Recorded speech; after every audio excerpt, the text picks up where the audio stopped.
Hello everyone, my name is Eric. I wanted to do a walkthrough of my 2021 Ford Transit camper van. I built this about a year ago and I've been enjoying it since then, but it's time to sell it, so I just wanted to do a video and show kind of what features it has and what what I built. So starting with the van itself, it's a Ford Transit, and it was really important to me to start with a good platform, and so I'm really happy with what I ended up with. It's kind of the longest extended version and the high roof, and it's very wide inside, and it started as just an empty cargo van, and so it was just a really nice platform to start with, and then spec'd out in a way that I was comfortable adding the amount of weight I did, and that it has the dualies in the back, and it has the maximum GVWR rating of 11,000 pounds, and it has the 3.5 liter EcoBoost V6 in it, and it's really performed very well. I'm really happy with the van, and yeah, I just figured that if I was going to be putting this much time and money and effort into it, that I wouldn't want the van to be the weak link, and it definitely hasn't been. It's been awesome. So yeah, like I said, it started as just an empty cargo van, and there was no windows or anything, and so one of the first things I did was this C.R. Lawrence awning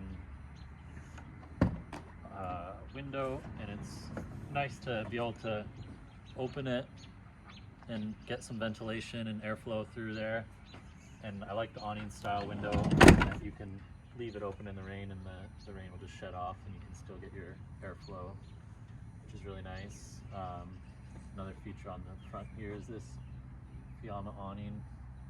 It's really nice to have that for if you're set up in one spot for an extended period. You can pull that out, and it just gives you a nice shady spot for eating outside or whatever you're gonna do.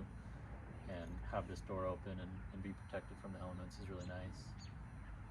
And that is mounted to a Flatline Van Company roof rack. That was a really easy, just bolt-on roof rack that's worked really well, and so happy with that. Coming to the back here, we have, it was important to me to get this nice big van, but then it does present problems if you're in a city or in somewhere that it's not the most convenient thing to take every day. So my thought was to bring my Yamaha TW200 with me. It's a sweet little bike for on-road and also off-road, and so it's been a cool little adventure bike. And so I have this that just pulls up on this rack, and then I also use the back for storage though, and so I found this rack that allows you to swing the bike out 90 degrees, keep it on, and then still be able to access the back storage, which has just been a huge feature. So in the back here, like I said, it's mainly just storage.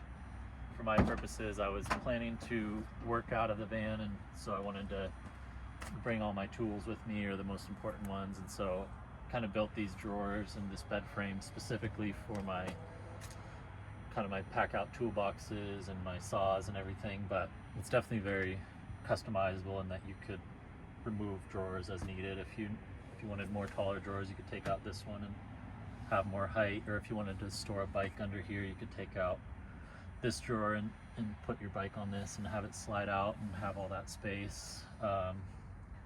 So again, yeah, it's set up for these pack out boxes really nicely. If you did get some of those, then you could use those for your needs, but also customize it as needed.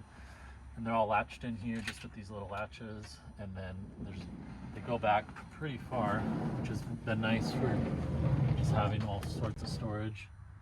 Really takes advantage of all the space under the bed here. Thinking in terms of just the volume of the van is kind of the constraint that you have, and this is just really efficient, taking advantage of all the underbed volume. So there's more storage here with these little cabinets that you could put. I use them for shoes. Just put shoes in there and have those closed up nicely. and then a few little shelves there for golf clubs and leaf blower and whatever else. Again, it was fit perfectly for what I needed, but you could use it as you need. And then on this side, I wanted all my electrical components really accessible, so I put them on this side with a 400 amp hour battery bank. And then here again, I wanted just really high quality components that wouldn't have any issues with. So there's Victron 3000 watt inverter, distributor, solar charger, and then a battery to battery charger for charging off of the van when it's running. And then, so yeah, there's multiple charging sources. I have 375 watts of solar up on the roof, and that's really, between that and the 400 amp hour battery bank, those are both, those have served all my needs. I haven't really needed to plug in, but if you do, there's a plug underneath it. If you are at a campsite or someone's house, you can plug in, and that's just an extra backup that can charge you back up if you're without sun for an extended period of time. And then, like I said, when the van's running, you're also charging your battery. So I haven't had any issues with batteries, even going low. It's been really nice. And I kind of chose this location for it, in that it's kind of in the back and out of the way, but it's all very accessible, and that these drawers can just be fully removed, fully slid out, and then you can crawl in there, and then you have full access to all your components, which was really a main principle that I had in mind for the whole van design, was when things inevitably have issues, that you're able to get in there and service them without too much trouble. And so all the main electrical is accessible, and then the plumbing, if you pull these drawers, there's the 40-gallon freshwater tank there, and then the water pump and your main valves for your water lines are all there, accessible as well. So that's one thing I really was happy with, being able to pull that off. A few other features back here are just that I wanted 12-volt charging for phones or tablets or whatever you have here, and then for working out of here, I put this little switch here that controls these work lights, which really put out a good amount of light. So it's nice to be able to back up to wherever you're working or whatever you're doing, and flip those on and have everything you need and ready to go. And then on this side, I have just a 110 outlet there. You do have to plug in anything. You can flip on the 3000 watt inverter and run some pretty heavy tools off of that if you needed to. So yeah, that's pretty much the back. One other feature that I liked is that I made these drawers, for one, to fit my needs here, but then also that if for some reason you were only able to get to this side, this drawer clears that, and so you're still able to access that. And then I put these kind of gym mats in there, that sticky rubber that holds the tools in place, and I haven't really had issues with things sliding around. Of course they move a little bit, but I haven't had issues with them falling out or anything. These latches work well for holding everything in. And then yeah, this van also has a really good backup camera. Another feature I wanted to do is just kind of the upgraded technology package, so it has really good cameras and sensors and the big screen and everything that makes it really accessible when you're driving. You don't feel like you're driving blind. You have really good vision and sensors and everything, and it's really actually not bad to drive at all. It's quite enjoyable, especially with the EcoBoost engine. So then on this side, pretty bare bones. We just have this ladder to get up to the components that are up top, which is the 375 watts of solar that I mentioned, and then that only took up like the back half or so of the roof rack. And so with the front half, I had this nice platform, and so I decided to put a rooftop deck up there. That's been really nice. That's paid off for sure. For stargazing or eating dinner up there, it's been a huge bonus to have that. So I'm happy I decided to put that in. It took some work, but it's definitely paid off. So that's pretty much it on the outside. All right, so then we'll take a look at the inside of the van. Got this sliding door, which reveals the inside. You kind of walk into the kitchen here. I decided to do pretty similar layout to what I've seen a lot of van builders do, with having kind of the kitchen cabinet, sink cabinet here. Seems to work really well. It's been proven, so didn't want to change that. And so yeah, there's a sink cabinet here, and then I wanted the water fill to be really accessible and to not have to bring a hose into the van. And then I was also just wanting to be able to take to the beach or go on hikes or whatever and be able to have a way to wash down, but I didn't want those fully visible, so I hid those behind a little table here, which I think serves a few purposes. It's nice to have an outdoor table, and then here's your fill for your water, and then your wash down for spraying things off. So I think that worked out really well, and it kind of hides behind this latching door. And then similarly, taking advantage of the toe kick space here that would be wasted on a lot of cabinets, I put a drawer that houses the hose and then the outdoor sprayer and hose. So that's all tucked away there and kind of hidden. And then yeah, entering the van, I wanted, if you're coming in at night, just be able to have a nice light switch there, so that turns on the under cabinet lighting. Kind of the two main sources of lighting, just the under cabinet and then the main ceiling panel. So this just controls the under cabinet, and that's on a dimmer, which is nice, depending on how much light you want. And then yeah, in here, kind of like I said, you enter to the kitchen. So you have the kitchen sink. It's a really nice big sink with a sprayer and a little sponge there. And then this cabinet here, which is extra counter space, but then also serves as your fridge cabinet. So you have a nice big, what is this again? Isotherm 130, I think it's called. Really nice big fridge and freezer space there. That served me really well. Never ran out of room on that. And then I wanted to be able to take advantage of another upgrade I got was these 10-way adjustable leather heated seats.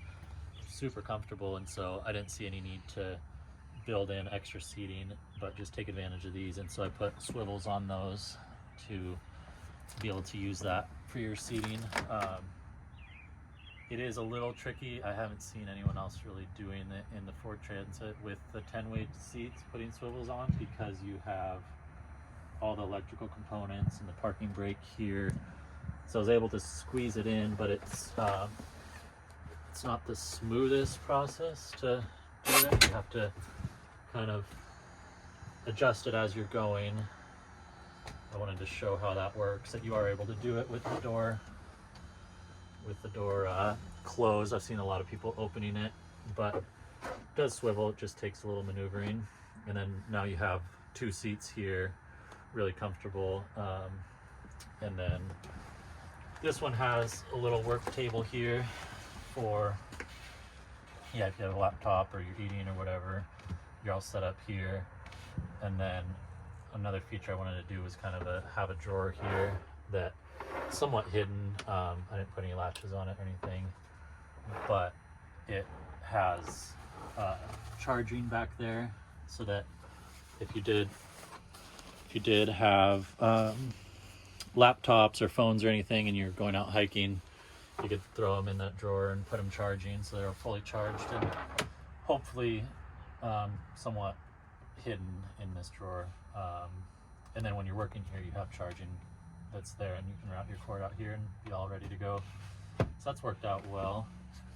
And on the passenger side, the driver's side, we have the dual batteries from the factory for the van itself, and on the passenger side we have is just an empty space. So that's worked out to be the perfect space for a Webasto airtop heater. So there's the vent there, and that just runs off the gas in the van, and so it's worked out really well. You don't have to carry a second fuel source with you as long as you have fuel in the van, then you have heat, which is really nice. It's really efficient, puts out a lot of heat, and it's a nice dry heat, and so that's worked out well, and it takes advantage of the space under the seat, which otherwise kind of goes unused. So that's kind of it on the front area, seating and whatnot. There's that screen and the front cabin area that, yeah, it's just worked out awesome. I'm really impressed with it. And a few other things to talk about in here. This area I didn't quite get to finishing up, but one could put a cabinet here with a light or something. I do have power stub behind here that would be easy to add a light there if you wanted a light for working. But I just kind of covered it up with this foam that I really like. It's worked well. And then this here, it's nothing fancy, but it's just the way that I have for kind of blocking out, creating some privacy at night. This just goes across, and then I just have magnets here that hold it, and that blocks off this front, and then I have another little shade that blocks off this window, and it really, you can't see anything outside and you can't see anything in, and it's just a simple way to create some privacy at night. So that's what that's hanging there for, but someone could come up with something else there if it was important to them. And yeah, coming up in here, we walk further down the kitchen. We have just more counter space. I put a single burner induction stove, stovetop here, which works out really well. And then the way the van wall was curved, it created this big cavity here, which even after insulating behind, left a good little cavity, and so I wanted to take advantage of that. So I put a little nook here for my speaker and little plant, and then there's charging. I put some 12-volt charging plugs in here for, you can charge the speaker, put your phone charging right there. So that's actually, I really like that little nook. It's been cool. And then my choice for the control center is kind of ended up being right here, and that it's accessible from both the kitchen and then from bed. And so we have the additional lights here to really brighten up everything. There's another dimmer here, so it's nice that when you're laying in bed you can be reading or whatever, and then control your amount of light there and turn those ones off there. And then here's the rest of your controls. You have the heater control, this little dial and thermostat there, easy to run. We have a max air fan remote, which does a good job with that window, like I mentioned earlier. When you have that window open and the fan, you can have it blowing out or blowing in and control the how fast it's spinning, and so that's done a good job of keeping things cool and ventilated. And then this is the controller for the inverter, and so you're able to, I have it off most of the time other than when I need my AC outlets, then I turn it on, and then that provides power to my cooktop and whatever else I need, and that's really accessible there. And then a few switches here for, I have a 4-gallon hot water heater under there, and so that's switched. I don't have it on all the time, but when you need it, you switch on the inverter, switch on your water heater, and then that takes just a little bit of time to heat up, and then you can take your shower, have hot water for dishes or whatever. And then I also hit a switch under here for the water pump, just to not have your lines pressurized all the time if you don't want them. So that's building up pressure in the lines there. And then you have your running water for your sink and everything there. You can hear that shut off once it's gotten up to pressure. And I should talk about the gray water situation. So well, first I'll go into the shower. That is here. So I was living out of this, and so I wanted to be able to just be really comfortable, not have to find gyms for showers and toilets. And so it's important to me to have a shower and toilet, and so built that in here. And this is just a Nature's Head composting toilet with a vent outside that constantly has a fan going, and I've been really impressed with that. It's my first experience with a composting toilet, but it's totally controlled the smells. I haven't noticed it at all. And then it's removable. I made the vent just easy to remove. If you can pull it out if you want the full space for taking a shower.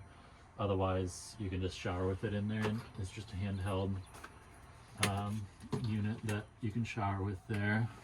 So it's worked out well. But yeah, like I was saying with the gray tank, there's obviously no black water with the composting toilet, but the gray, I don't have a tank mounted. So right now it just goes out the bottom of the van. And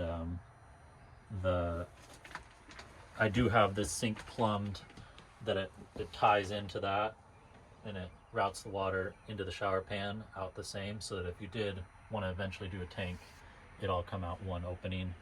But just a solution I have for now, just because I didn't want all the sink water in the shower pan, I just put a little bucket here that the sink water goes in the bucket, and then I empty that. So there's a few ways you can go about that, but that's just the current state I have that in, and that's worked out really well for the way I've been using it. So yeah, shower, bathroom, kitchen. I didn't get 2 building drawers in here before I hit the road with it, and so one could, if it was important to them, add drawers or doors or whatever, but I did add some shelving, and I just used little bins or boxes that worked for the way I was using it. And then coming down here, I wanted just lots of cabinet spaces, and so I built these cabinets with these really nice heavy-duty hinges from IKEA that are really nice in that they're soft close, and the pull on them is strong enough that you don't need any latches, and I've never had any stuff fly out or anything. And then I don't have any handles or anything. It's real minimal. I just routed a little groove there for a pull. And so, yeah, I'm really happy with those hinges, and that they just really close well, and there's no extra latches or banging and pulls and all that. It's real simple. So yeah, I have those cabinets all the way across there, and then a few on the back side in the bedroom bed area. And we can go back there, and then I can talk through what's back there. So yeah, we have a bed. It's a full-size bed, I believe, and that's been really comfortable. I have just the IKEA slats underneath instead of like a solid platform, and that was important to me to get the airflow under the mattress. I haven't had any issues with mold or moisture accumulating under the mattress. And then I put these reading lights here. If you wanted more minimal lighting than this, you could turn off those and just have, there's one on each side, and those have USB charging as well. So that's really convenient for nighttime reading. And yeah, back here we have kind of on this side I've built in, we saw on the outside there's storage, and then on the inside this little cabinet has book storage. So that's worked out really well to have your books right where you're sleeping, and then there's also charging, 12-volt charging in there. It's really important to me to really have charging ports everywhere, so you're not scrambling for charging or having to run 12-foot long cords or anything. And on this side we have just more cabinets. And this I do have there's a roller blind, there's an automatic roller blind that's controlled with this.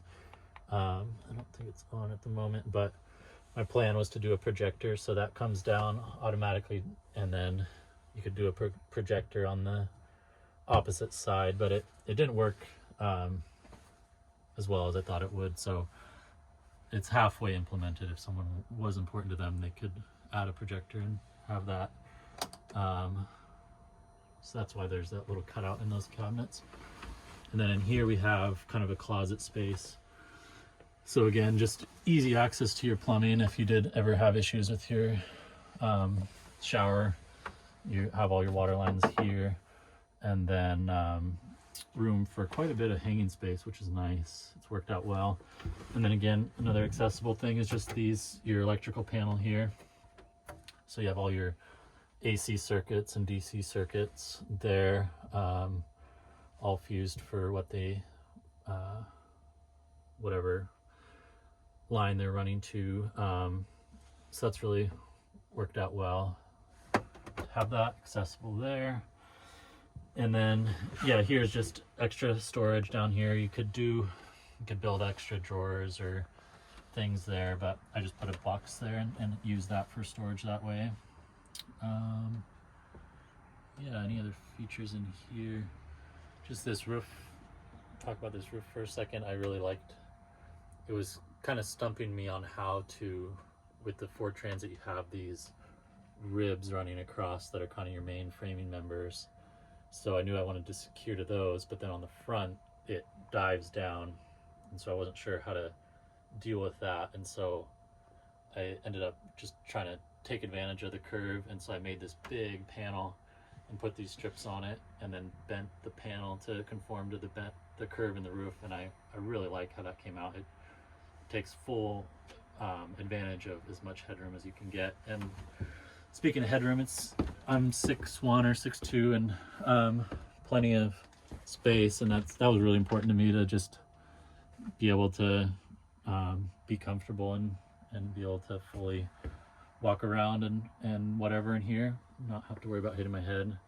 And even with that, I was able to still get, you can see here, still get a fair amount of insulation up behind there. I have this Reflectix on the ceiling, and then I have the Thinsulate, at least 1 or 2 layers there, and then in all the wall cavities I have that Thinsulate, at least 1 or 2 layers. In some of the deeper cavities I have 2 layers there. And so I knew my first stop in this van was going to be going to California in the summertime, and so I knew that I wanted to really maximize the insulation and not be cooking in here, and so tried to do a good job of just doing as much insulating as I could.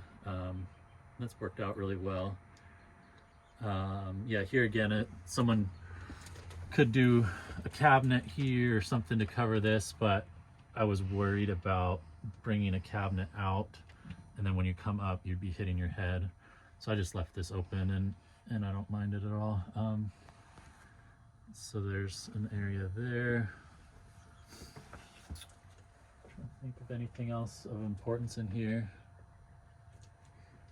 What about this paneling, wall paneling? What's that consist of? Yeah, this I really like these vertical lines and this texture it adds. And this is a product called just pole wrap for wrapping poles in basements, basically metal poles, that gives it a oak. This is particular oak look instead of the harsh metal, and so I kind of repurposed it and used it just as a paneling to brighten up the space, and really like it. I think it adds a lot, and I took advantage of that in the headboard area and whatnot. And then the flooring, I've had a sailboat in the past, and I love the look of this, like this teak and holly boat flooring basically, and so a little different application in this case, but I think it works really well. And it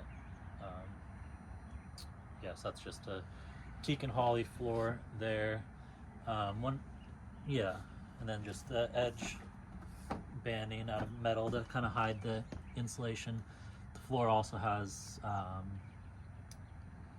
think I'll have to look exactly, at least in half-inch or so, half-inch to an inch of rigid foam insulation under the flooring. So that's, I think, helped with the temperature fluctuations as well. So there's that. Yeah, I think that's pretty much. Let's hop up on that roof, Eric. Yeah, pretty much the gist of the interior, exterior. So we'll do a quick look at the awning and hop up on the roof and show you the solar panels and the deck. All right, so up here on the roof, we're looking at the deck and the solar panels. Similar to the interior, how I was thinking in terms of volume and taking advantage of that. And up here I was thinking in terms of square feet and taking advantage of the profile that I have of this roof rack. So it's kind of my first limiting factor was this this vent fan had to go in a certain location, and then around that I was able to find 200 watt panels, solar panels that fit nicely, and then a 175 watt panel that fits nicely in the back. So I think that really take pretty much as most advantage as I was able to of the space there. And then the rest of the space, like I was mentioning, I put a rooftop deck. So this was a bunch of just raw Tennessee red cedar that I originally used. At one time it really shined and had a lot of color, but like I said, I've been in California for several months and it really baked and lost a lot of its color, but it's still really structural. And I added several more cross beams, so there's one about every foot to really make it structural up here, and haven't had any issues spending a lot of time up here. And yeah, there's the awning that you can see attached to the roof rack, and I'll pull that out and we can take a look at kind of how that looks, but that's pretty much it for up here. Here I'm just showing how the awning comes out and what that looks like. It's a really cool feature to have for sure. That about wraps up this video. I'm really grateful for this project and this van. It's been a challenging project in a lot of ways, but learned a lot and got to use it for a good amount of time to make lots of good memories. Really excited to pass it on and see someone else get to enjoy it and take it on all kinds of adventures. That's what it was built for. So thanks for watching.